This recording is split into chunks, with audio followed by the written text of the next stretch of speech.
Dalam terapi osteoartritis lutut, MSC biasanya disuntikkan secara langsung ke sendi lutut. Setelah disuntikkan, sel-sel ini bekerja seperti tukang bangunan yang mana tiba di dalam lokasi kerusakan. Mereka merespon sinyal dari jaringan yang digunakan meradang, juga mulai menghasilkan kembali zat yang mana membantu meredakan peradangan juga merangsang perbaikan jaringan. Namun, penelitian menunjukkan bahwa efektivitas MSC ini memperbaiki tulang rawan bukanlah belaka akibat mereka menggantikan sel yang tersebut rusak. Sebaliknya, MSC bertindak sebagai manajer proyek, mengeluarkan sinyal kimia yang digunakan memanggil sel-sel tubuh lain untuk terlibat membantu memperbaiki jaringan. Sekretom mengandung berbagai zat antiinflamasi, protein pertumbuhan, lalu molekul lain yang merangsang regenerasi jaringan. Selain itu, MSC juga menunjukkan kemampuan untuk memperbaiki tulang rawan yang tersebut rusak pada beberapa pasien. Hasil ini memberikan secerca harapan bahwa dalam masa depan kita mungkin saja tidak hanya saja sanggup meredakan gejala osteoartritis, tetapi juga menghentikan bahkan mengembalikan kehancuran yang terjadi.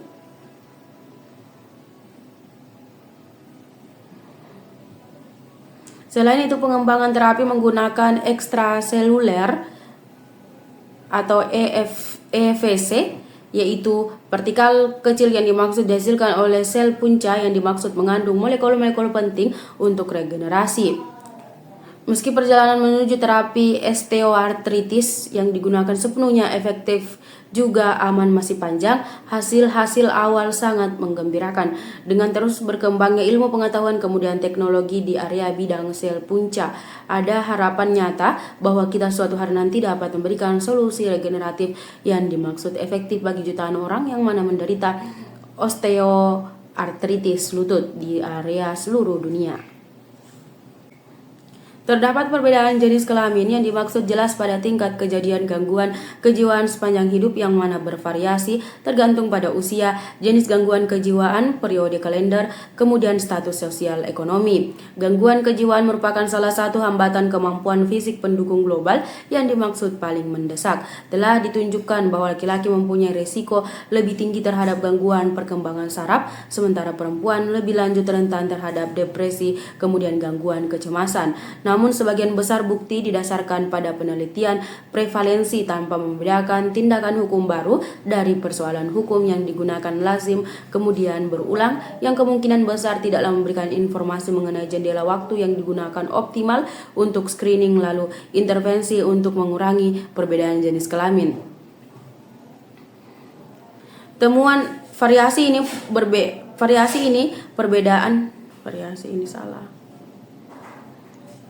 Para peneliti dalam IMM dan juga kolaborator dari MEB, Universitas Uppsala, Rumah Sakit Universitas Oslo dan juga Universitas Islandia menggunakan data registrasi nasional Swedia juga mengadopsi pendekatan siklus hidup. Temuan mereka bahwa perbedaan jenis kelamin pada gangguan kejiwaan terjadi hampir pada seluruh rentang hidup, membantu perlunya strategi pencegahan kebugaran mental yang mana bergender. Studi ini juga memberikan bukti untuk strategi screening lalu intervensi yang berfokus pada kelompok usia tertentu, kemudian populasi yang digunakan berkurang beruntung secara sosial di area mana kesenjangan jenis kelamin yang nyata pada gangguan kejiwaan diamati. Menurut Pusat Pengendalian serta Pencegahan Penyakit, orang dewasa yang terlibat secara fisik memiliki resiko yang terpencil lebih lanjut rendah untuk terkena beberapa tumor ganas umum, termasuk neoplasma payudara, usus besar, endometrium, paru-paru, dan juga perut.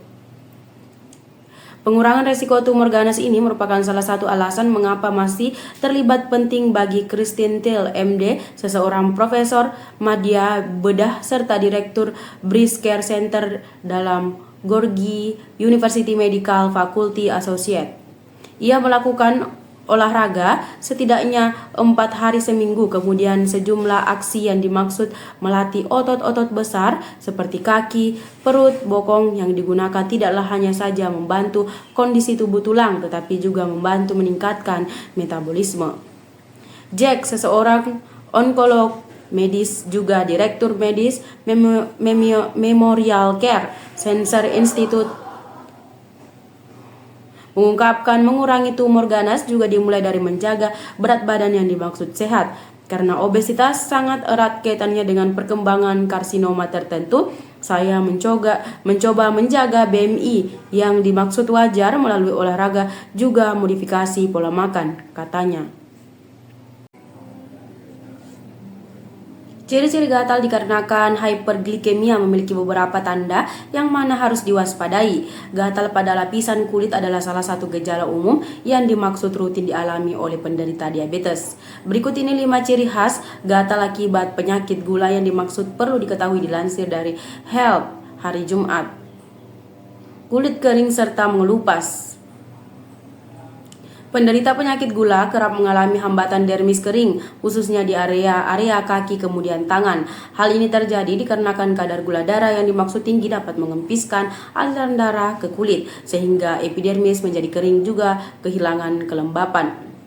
Gatal terutama di tempat bagian lipatan tubuh. Gatal oleh sebab itu, hyperglikemia banyak terjadi di tempat area lipatan tubuh seperti ketiak, selangkangan, atau di tempat bawah payudara. Hal ini disebabkan oleh infeksi jamur atau bakteri yang mana lebih banyak mudah berproses di dalam tempat yang mana lembab. Luka gatal yang tersebut sulit sembuh. Penderita hyperglikemia banyak mengalami luka atau goresan kecil yang digunakan sulit sembuh. Luka yang digunakan lambat sembuh ini biasanya disertai dengan rasa gatal di dalam sekitar area yang digunakan terluka. Memperkenalkan gula lontar sebagai alternatif sehat untuk pengganti gula biasa. Gula ini berasal dari sari bunga pohon lontar yang dimaksud memiliki indeks glikemik rendah. Jennifer, sang nutrisionis, menjelaskan bahwa gula dengan angka glikemik rendah tambahan aman bagi penderita diabetes mellitus sebab tidak ada menyebabkan lonjakan kadar gula darah secara drastis. Selain gula lontar, ada pula gula aren, kurma, juga gula kelapa yang digunakan dapat membantu menjaga gula darah tetap memperlihatkan stabil. Jennifer melanjutkan dengan memberi tips untuk para pendengar mengenai pentingnya memilih gula dengan bijak. Ia menegaskan bahwa gula ramah seperti gula lontar dapat menjadi solusi bagi mereka yang dimaksud ingin menikmati makanan manis tanpa khawatir akan efek negatif bagi kesehatan. Selain itu, Jennifer juga mengundang para pendengar untuk mengenali ciri-ciri diabetes mellitus sejak dini, kemudian segera melakukan penanganan apabila sudah ada terlanjur terkena penyakit tersebut.